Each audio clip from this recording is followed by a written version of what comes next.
Good morning, good evening, good afternoon, depending on where you are. Thank you very much for being here. I'm Dan Tater. I'm the interim CEO with the Eye Center.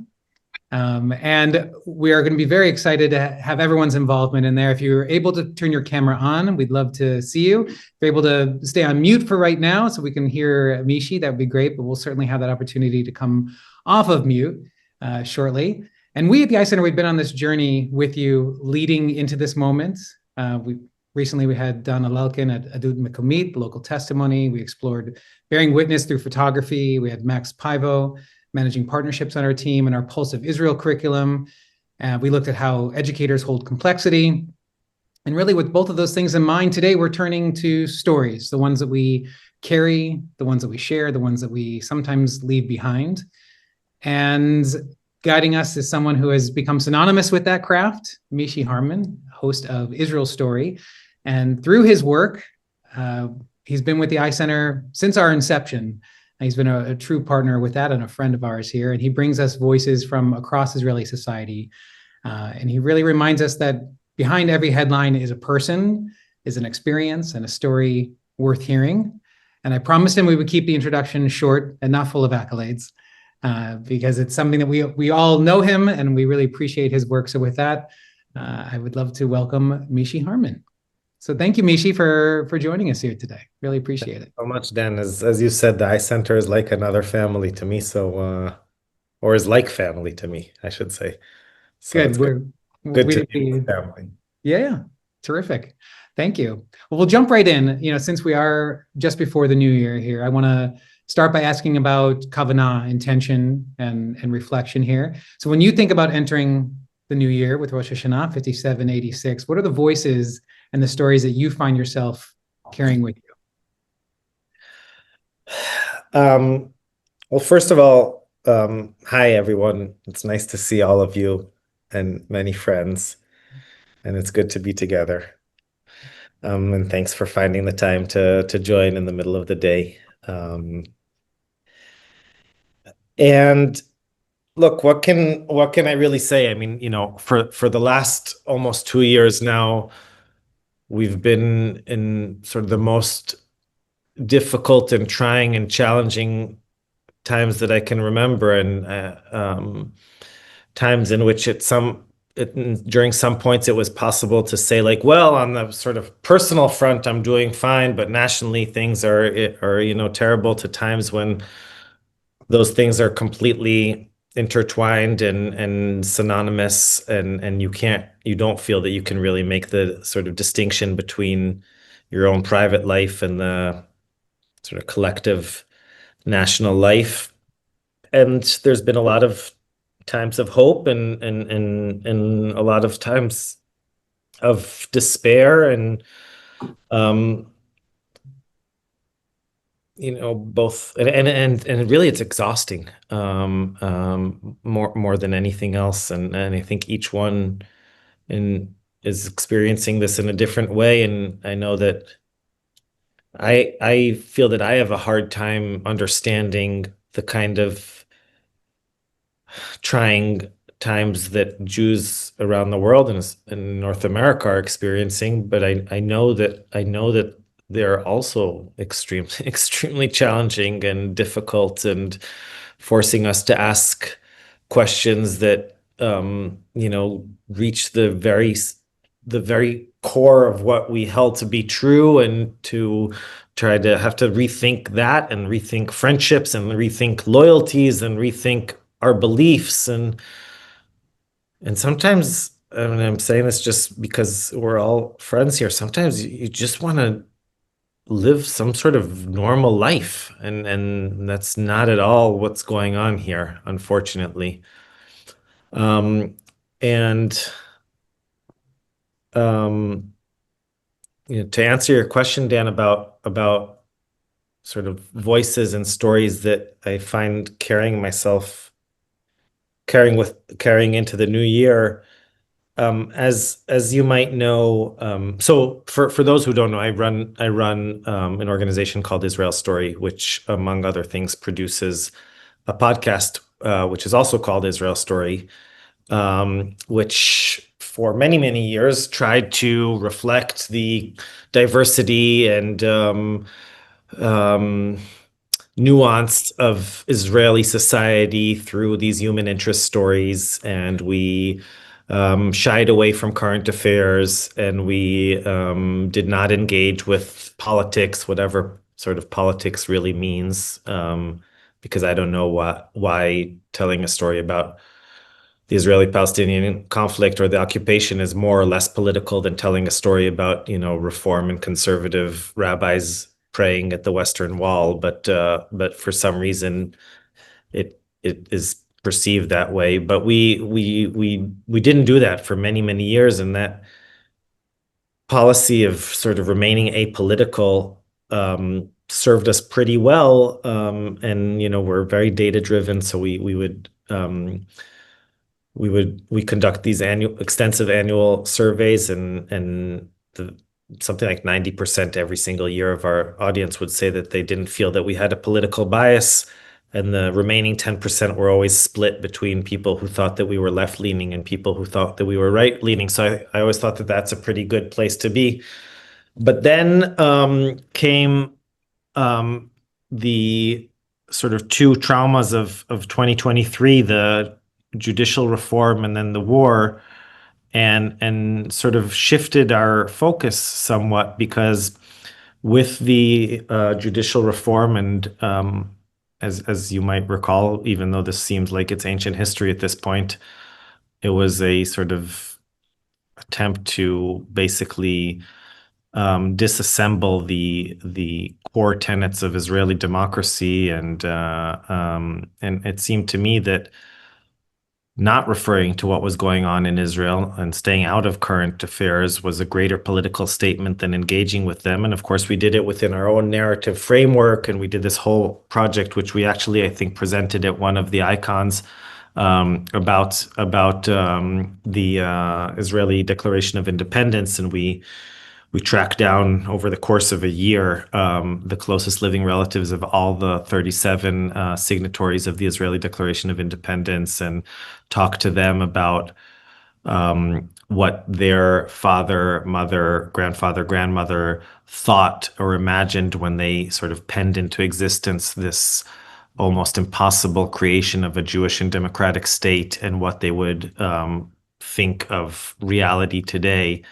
And then sort of in the middle of that series, the war broke out.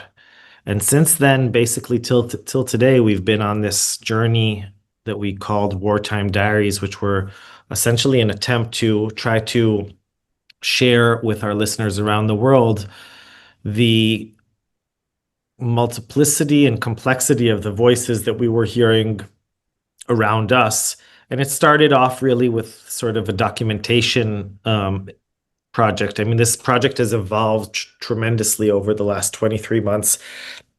It started, as we were all in a state of shock and grief, and barely knew how to put one foot in front of the other with a documentation project, as a documentation project, and then has morphed over time to, as the story of the war has morphed many times, from one of, as I said, shock and anger, to action, to resilience, to optimism, to despair, to condemnation, to discord, and sort of, I think, with there have been many, many dozens of wartime diaries that we released, close to 100, and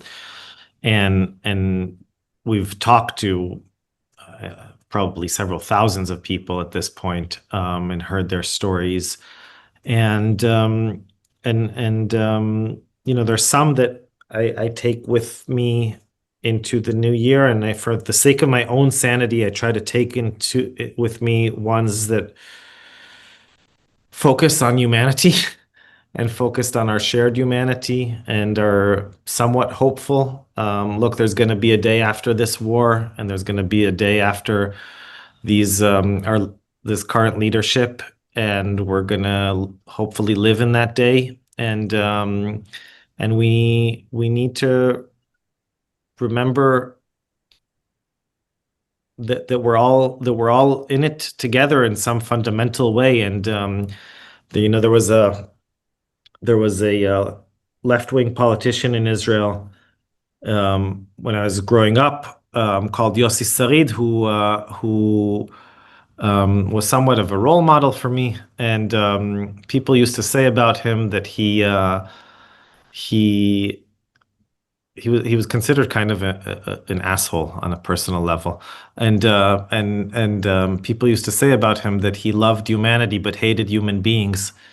And I think that perhaps what I'm taking with me into the new year is the exact opposite of that. Having talked, and we'll get the opportunity to play some clips throughout this hour, but having talked to really many people, I think I'm at a point where I think very negative things about humanity, but remind myself daily how much I love human beings, and how much I how much strength and energy they give me, even if I deeply disagree with them. So that's, I think, the main thing that I take with me, Dan. That's great. And in sharing what you're carrying with you, you've also sort of indicated what you're choosing to perhaps leave behind or reframe, which is nice. And you mentioned you shared with this community at Icon, the biennial convening, and some of the people here were in attendance there with you. And we have clips and links on the website to Wartime Diaries. And of course, I have more questions, but I think it's a perfect segue what you're saying into those clips that you have that you brought that really share those multiplicity of voices. And I'm curious, out of the ones you selected, I'm sure there's one that really rises to the top as to that you really thought you wanted to, that really personifies this year, especially. So, as I said, in preparation for this Zoom call, Judith and Dan and I thought that maybe sort of instead of playing a whole wide range of clips, I'd select just a few that really kind of resonate with me, even many months, and in some cases more than a year or even nearly 2 years after I recorded them. And that was an interesting process for me, but because really there's so many conflicting emotions, I think that these last 2 years have generated, and it's hard to know. I mean, it's sort of almost minute by minute and day by day whether you sort of feel more hopeful or less hopeful, or and again, I think the main point for me taking home from all of this is that and this has been basically the premise of our work for the last 15 years, is that the best way of understanding and making sense of Israel is not really through arguments and through theses and through diatribes and statements and stuff. It's just by recognizing that there's a lot of different people here that are doing a lot of different things, and it's a really complicated and vibrant society. And to keep that all the time in mind, that there isn't an entity called Israel. It definitely isn't, the entity called Israel definitely isn't, the sum of the actions of its government or its army. But it's rather just a collection in a mosaic of so many different people. And I think of all the people that managed to capture that essence of humanity is a clip that I want to share with you now. So, a few years before the start of the war, someone put me in touch with a really smart guy who was going to help me with sort of think through strategic moves for Israel's story. And we started meeting pretty regularly, and I learned a tremendous amount from him and really enjoyed talking to him. And we sort of formed a real special kind of friendship bond. And on October 7th, his son was kidnapped, and his name is John Poland, and you all know John and Rachel, I assume. But since then, I've been very much in sort of that orbit. And while Hirsch was still alive, they were obviously completely focused on bringing him home, and till today are extremely active in everything that has to do with the hostages. And John and I have sort of resumed this series of conversations about the future, really, and about tomorrow, and about what happens next, and how the kind of tremendously inspiring vision that they have for what Israel can and should be can become a reality, and how we can take that vision and expand these sort of islands of optimism and model a society which is forward-looking, and which is curious, and which is civil, and which is decent and kind. And the first clip that I wanted to bring you is from a recording that we did with Rachel, actually very, very early on.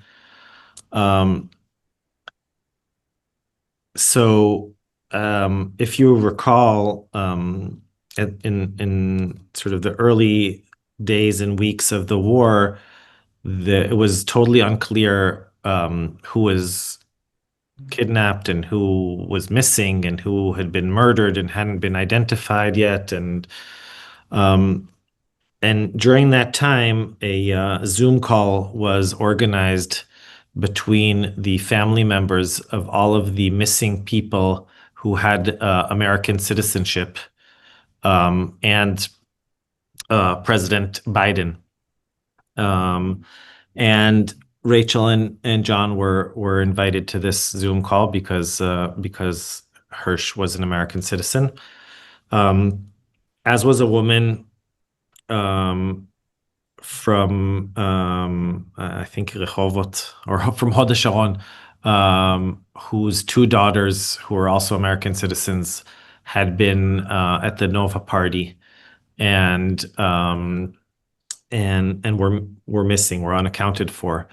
And in the 2 days or something between when the invitations were sent out to this Zoom call and when it actually took place, she was notified that one of her daughters had been identified and was in fact dead. But at the time of the call, her other daughter was still missing. So this is a little clip of Rachel talking about that Zoom call and about that mother, and it's a clip that has really stayed with me ever since we first aired it. And she stood up at one point. Someone else was talking. He wanted to hear everyone's story.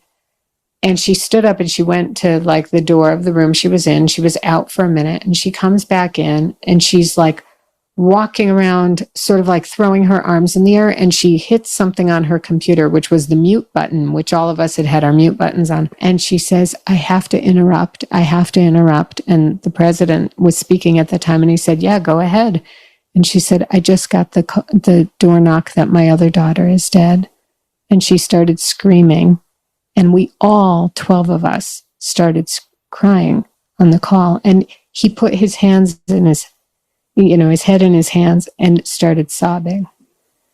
And it was so powerful because we were so with her. And what was really amazing is he wiped his eyes and he said, I'm telling you right now, I have lost 2 children. And I know right now you're in an unimaginable agony. But one day you are going to need to be strong for the rest of your family. So scream, and you can scream to me as much as you want. And if you need me to, I'll call you tomorrow and you can keep screaming at me. He said, but you're going to need to allow yourself to be there for your family. And I just thought it was just a real human moment. And I know that it's very Western and very American and very touchy-feely. But you know what? We've been in hell for 12 days now. And it was a moment, it was a whisper of somebody getting the pain. And that will always stay with me. So, in a similar manner, what Rachel shared has stayed with me because I think that, in all of this, we often lose sight of the fact that we're talking about people. I think here in Israel, we lose sight of that fact when we talk about Gaza. And I think that it's really easy, especially from sort of distance and emotional and geographic distance, to just talk about political entities and armies and militias and leaders and stuff like that. But at the end of the day, the pain and resilience is affecting regular people, and we're all regular people. We know what it's like to be a person. So that statement and that interaction that they had with President Biden is something that I think about a lot.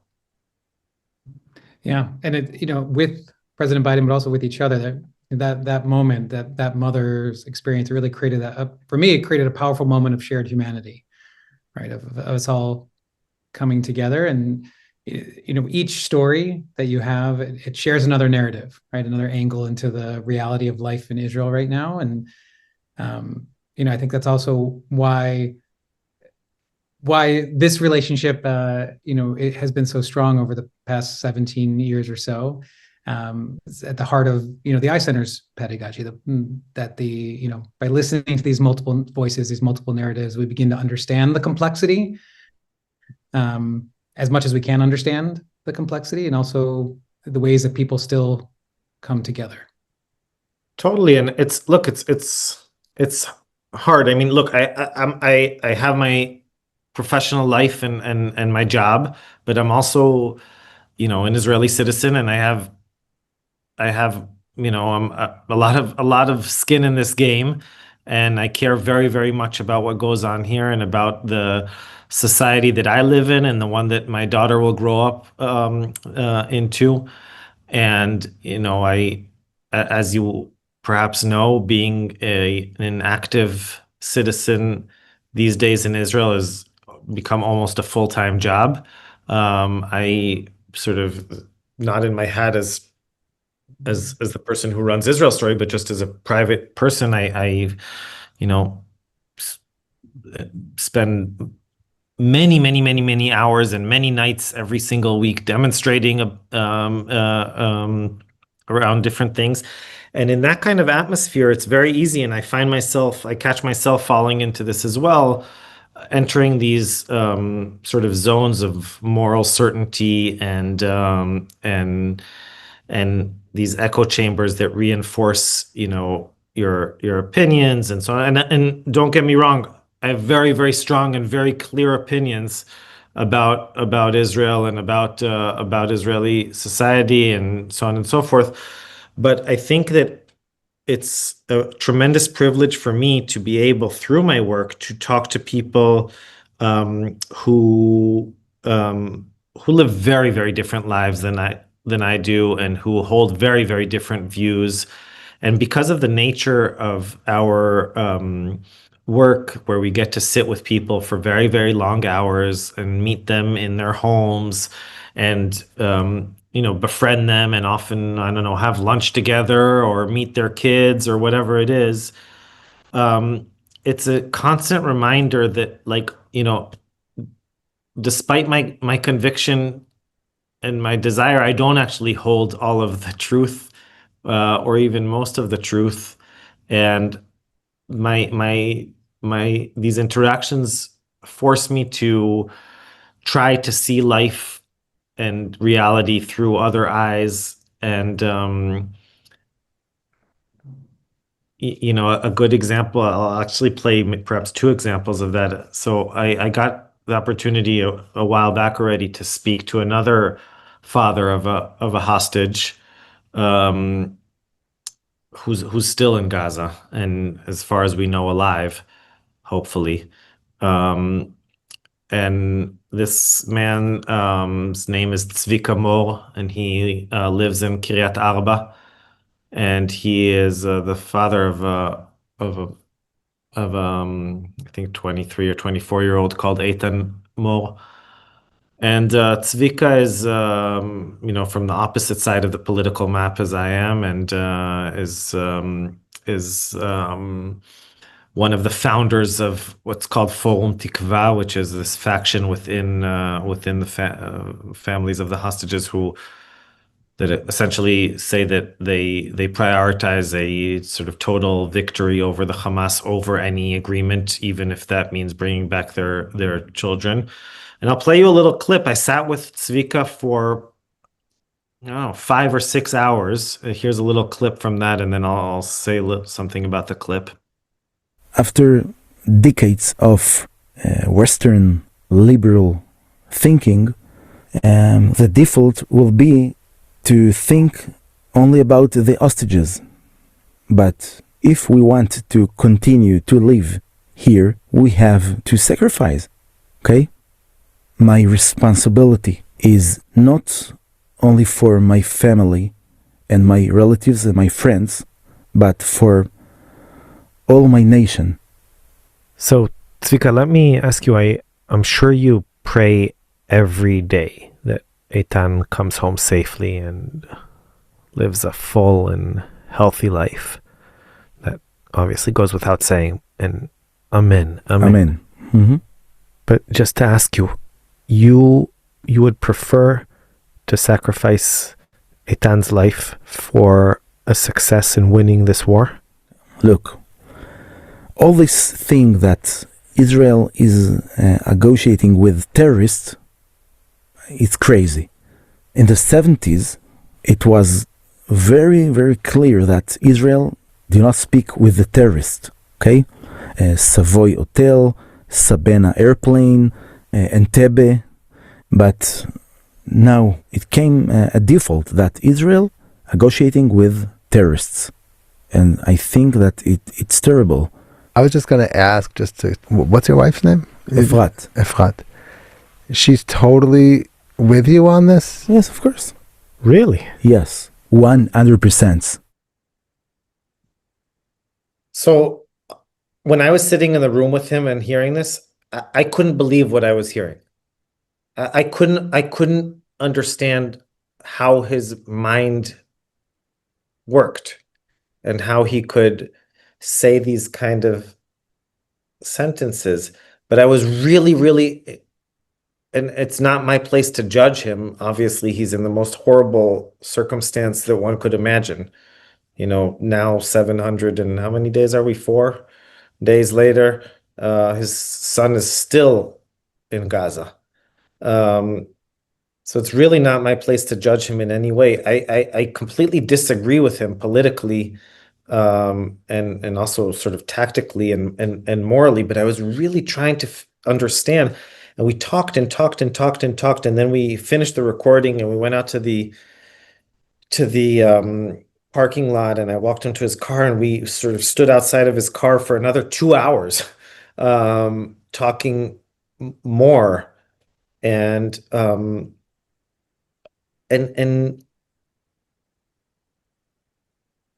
it was at the end, I remember telling him that even though he thinks of himself as sort of a right winger, my best way of understanding what he was saying was actually coming from sort of accessing the sort of left-wing founders of the State of Israel, who had such a deep belief in the collective, and in our nation as an entity, as opposed to this sort of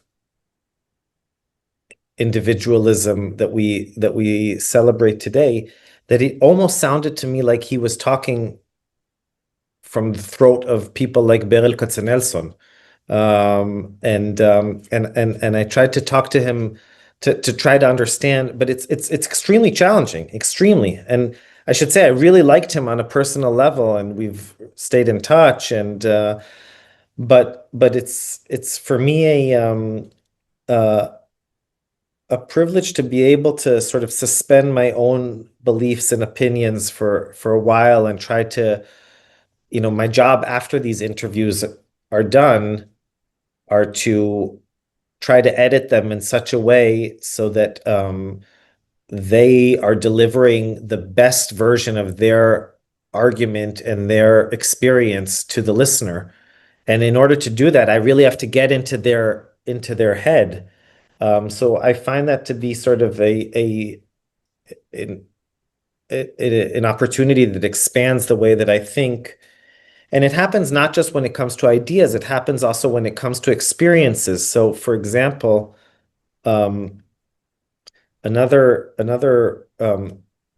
voice that has entered my brain and my heart and hasn't left for a very, very long time is the voice of a woman who again lives a very, very different life than I do. Her name is Moria Cohen, and she is in her late 20s, 28 or something. She has, I think, 7 kids. In fact, not I think, she has 7 kids. And she is a religious Orthodox Jew and lives in Sheikh Jarrah, which, as many of you might know, is a Arab neighborhood within Jerusalem, and has been the center of a worldwide campaign called Free Sheikh Jarrah. And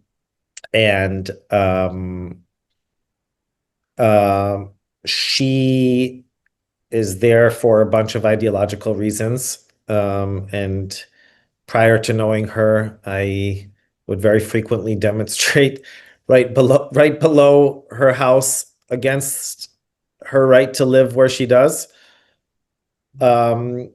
But I came to her house to talk to her about an incredible story, and which is not a story, it's the reality of her life, and an extremely difficult one, which was that something like 4 years ago, or maybe 4.5 years ago, she was taking her kids to, she was distributing her kids to their various different kindergartens.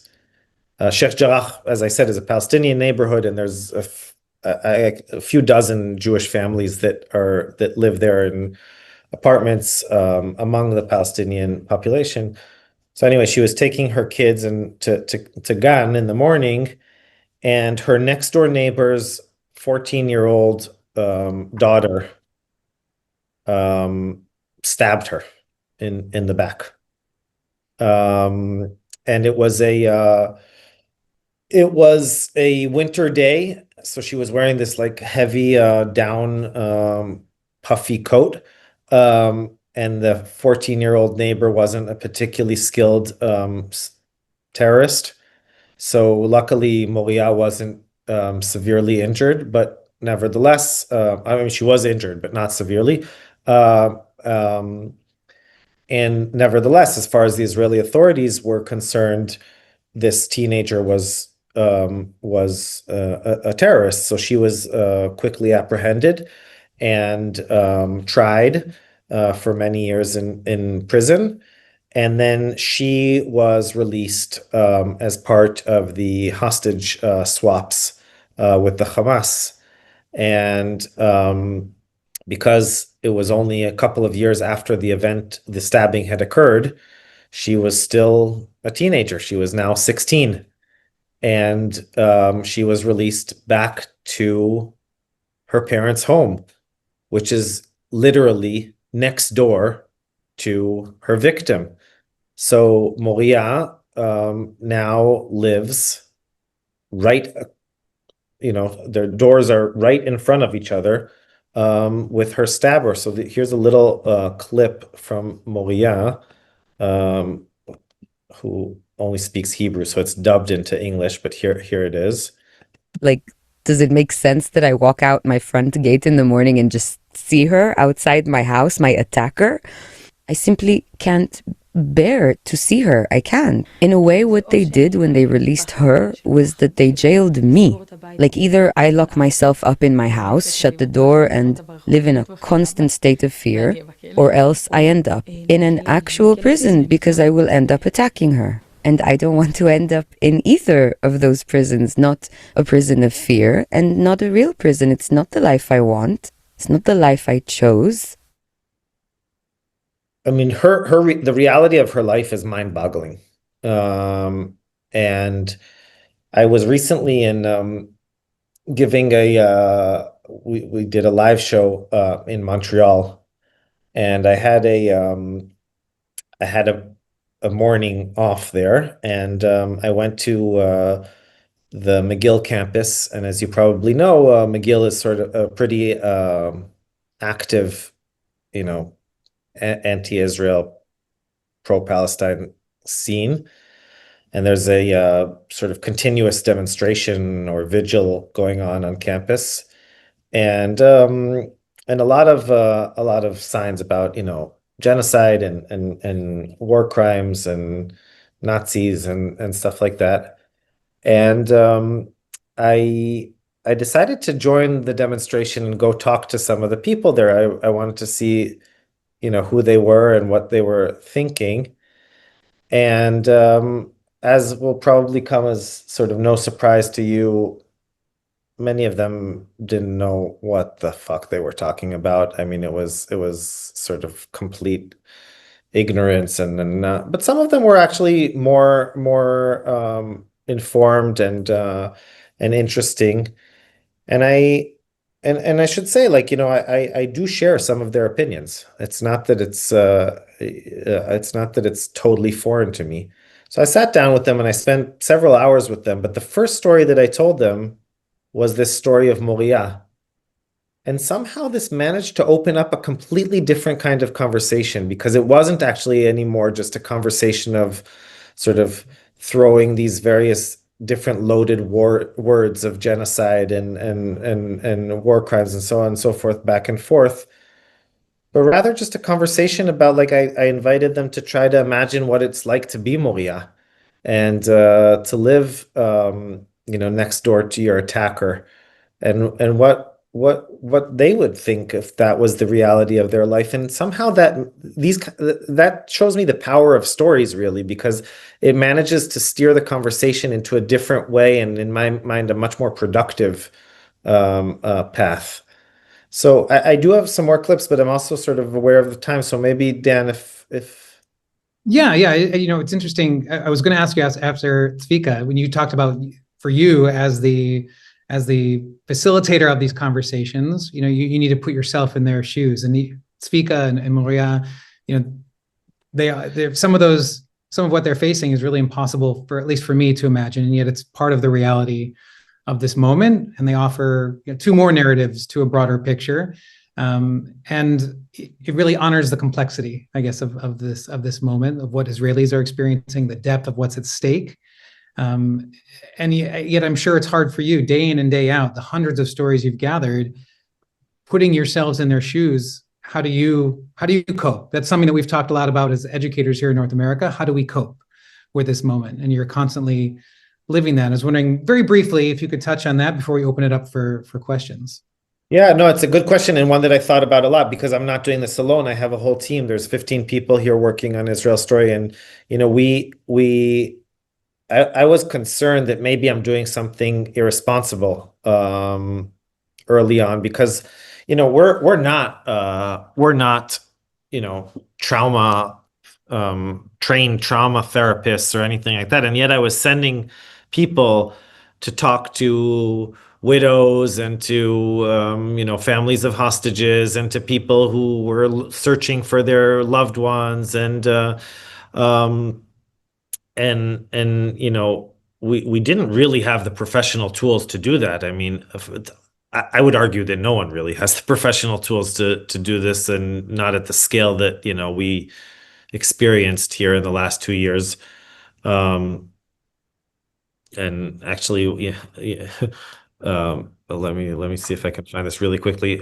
Early on, we followed this is like literally in the first week or so of the war, we followed David Broza, who was the singer, who was going and giving concerts all over the country to soldiers, to the hotels where all the evacuees from the Otef were, and he said this.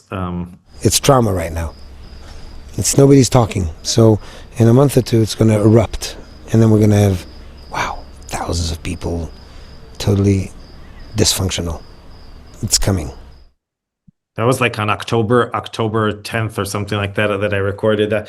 But so I just played that. That wasn't one of the clips that I planned to play, but I just played that just to say that it's unclear how to approach this kind of task. I think that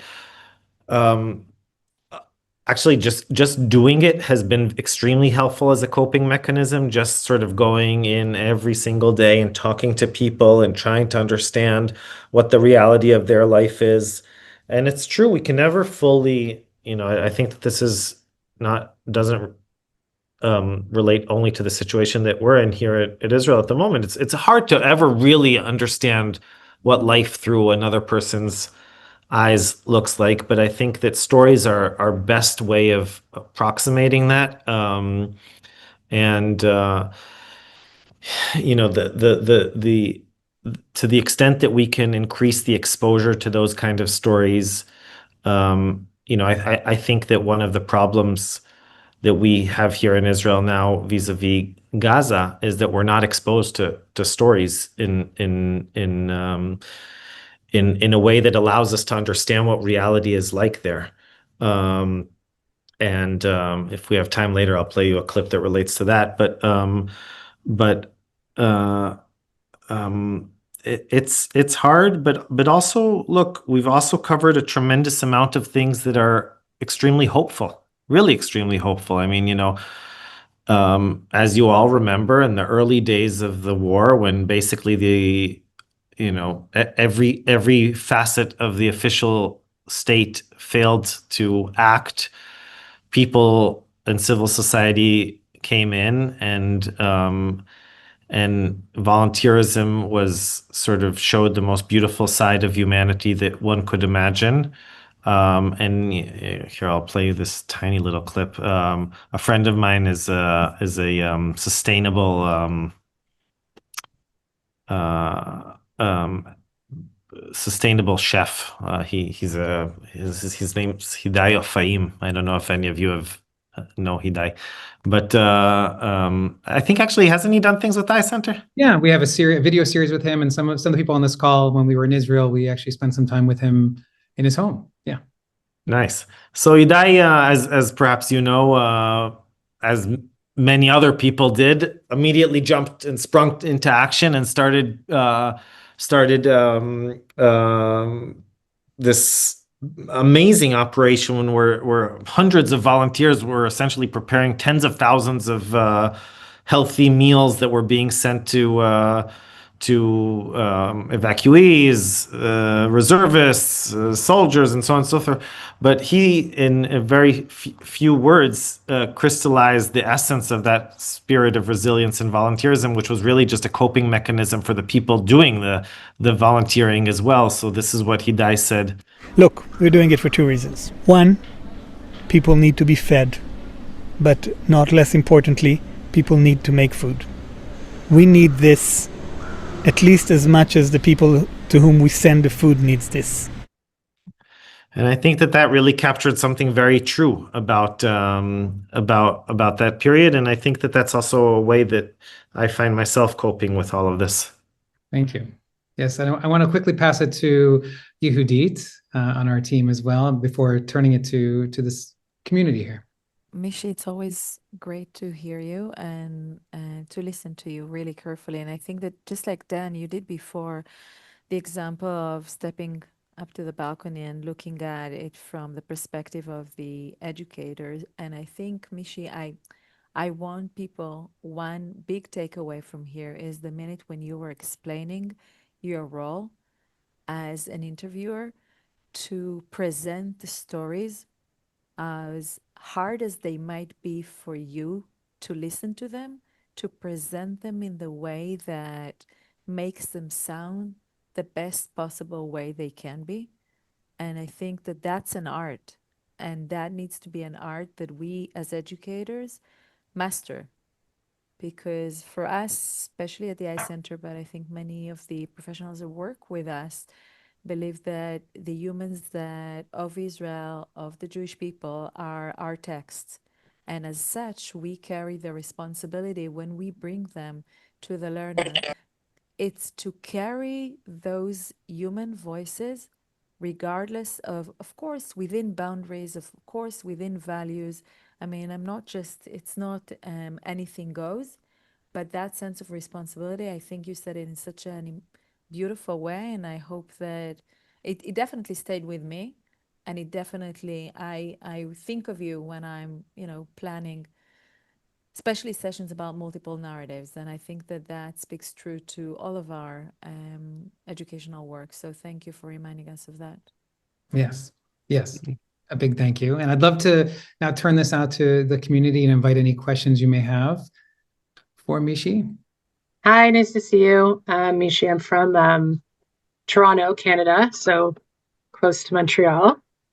I love your podcast, as I'm sure we all do on this call, which has actually played a role in like a lot of my thinking as an educator. But I was just wondering, I don't know if you got this sense when you were in Montreal, I'm sure you did, but Canada's a much more conservative community, especially when it comes to their relationship with Israel. And it's, when the New York made that announcement about giving money over to Israel, it was like the reaction, and we're in a safe space, I'm assuming here as well. So I'll just be, I'll just talk frankly, but the number of calls we got from our donors here about that decision in New York, and like the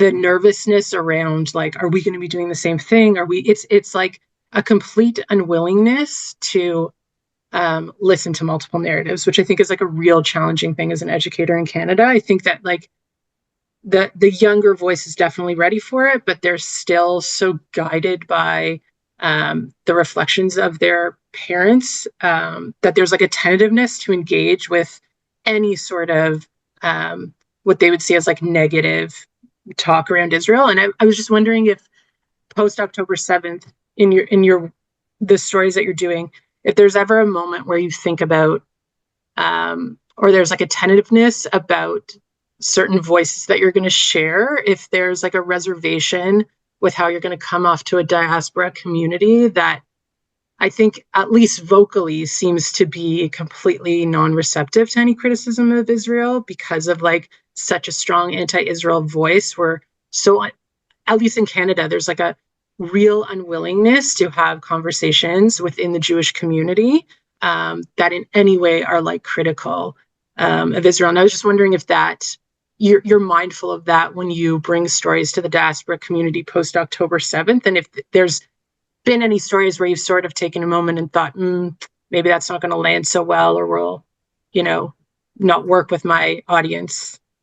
Yeah. So thank you. That's a really important, I think, question, and definitely something that's that occupies a lot of my thoughts and considerations. And I'll also start by saying that it's, as you have guessed from the various different non-subtle hints that I've placed, I myself am extremely critical of the state of Israel and its government and officialdom, and at the same time also very aware of the fact that it's much easier to hold these kind of opinions here than it is in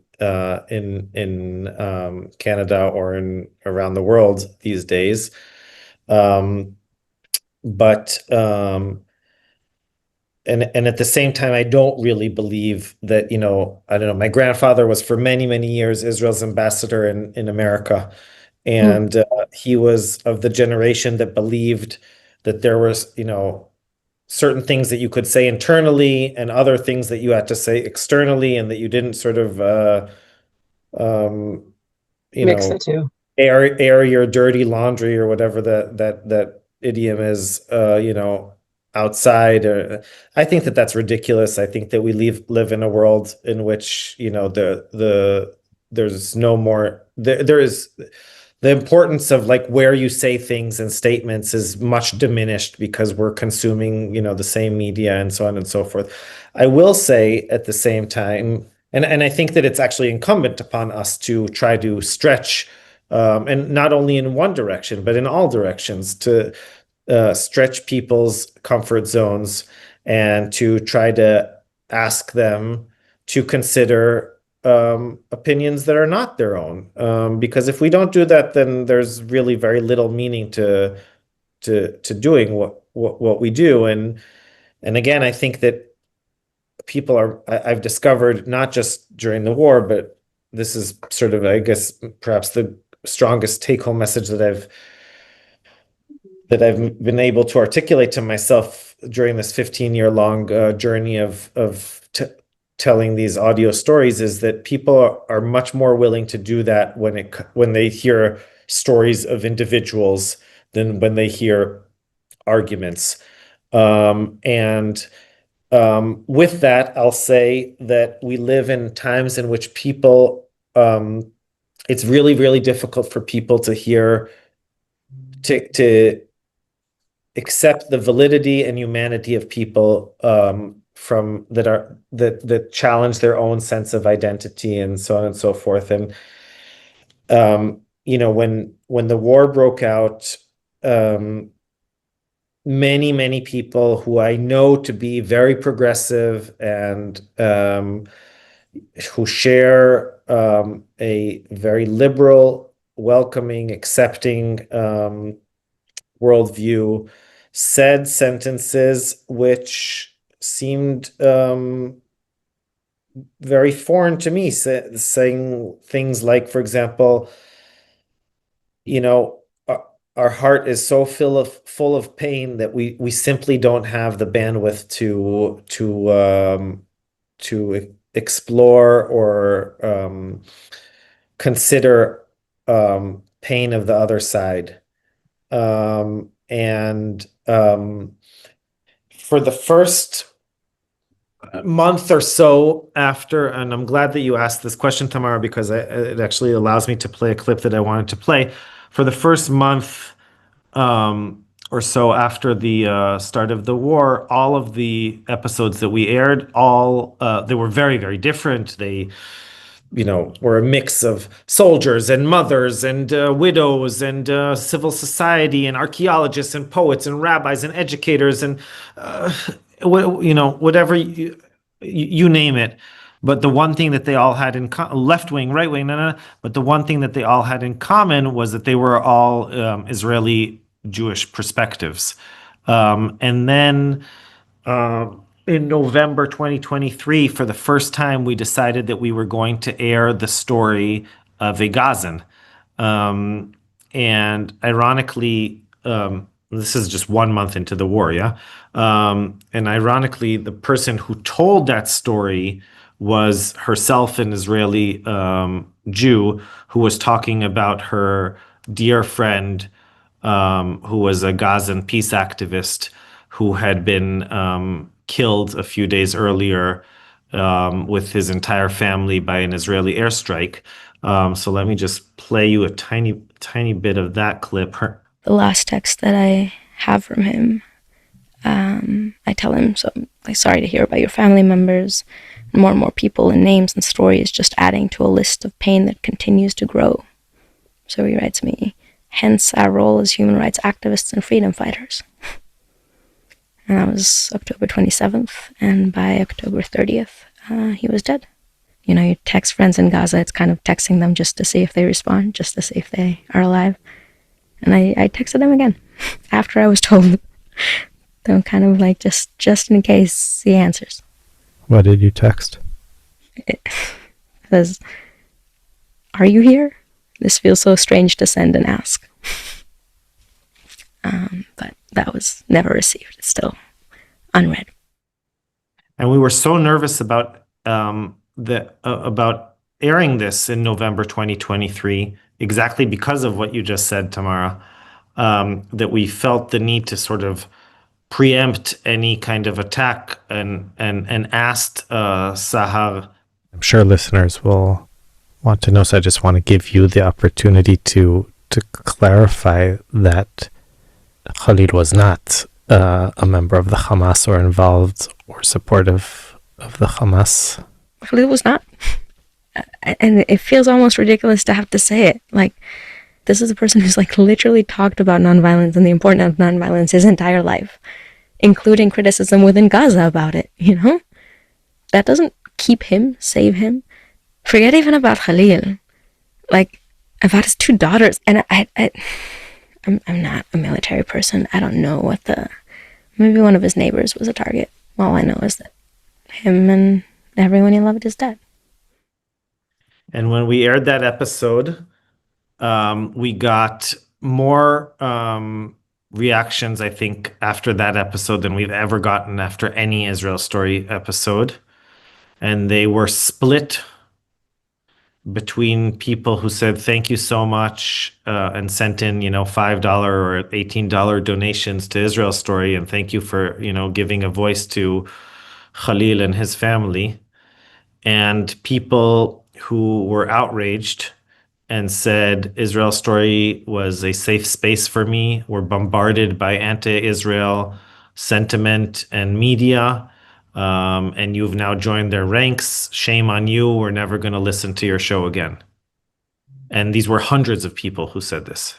Well, then, if you're hearing it from both sides, and you're doing a good job, maybe, you're sharing the multiple voices and multiple. Yeah, I mean, I'll say in this particular case, I think that that's true. In this particular case, it saddened me very much that people are not able to see the humanity of the other. Yeah. I know we're getting close to time. We'll probably see some people needing to drop off. I wanted to see if there were at least one other question we could add to this conversation from everybody. Can you guys hear me okay? Yes. Okay, great. Mishy, thank you for this. Having heard the stories when they were live and now hearing them then, like for Rachel Goldberg Poland to say it was at 12 days and now thinking how many days it's been, it's just crazy to me. You've told so many stories. What's the story you feel like is still missing that you hope will be coming up soon? It's a really it's unsurprising to me that the questions that are coming up in this conversation are questions that are both excellent and really difficult to answer.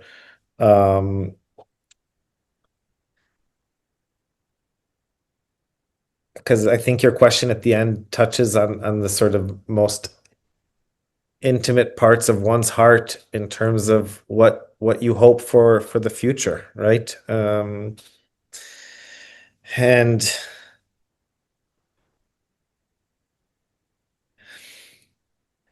I think the most optimistic thing that I can say is that almost from day one of this war, and we released the very first wartime diary on the Wednesday after the start of the war, so 3 days in or something, 4 days in.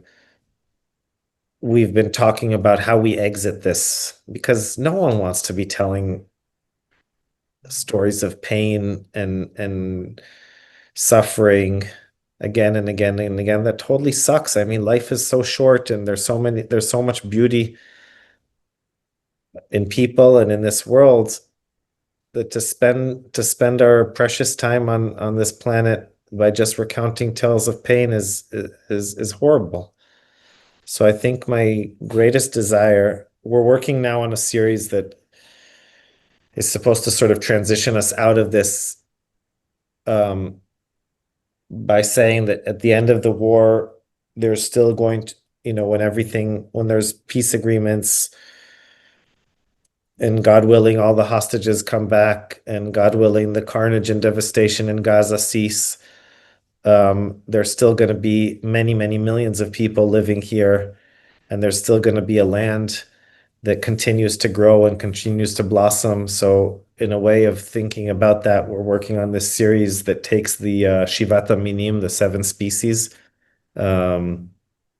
grapes and olives and wheat and barley and all of that, as a way of saying something about and telling stories about each one of the species. So not about the species itself, but about, a Druze high-tech exec from Ramat Golan who decided to leave everything and open a sort of homemade pomegranate juice factory or whatever, but as a way of sort of hopefully saying that, the land will produce a new crop and a new yield, and that will be our future.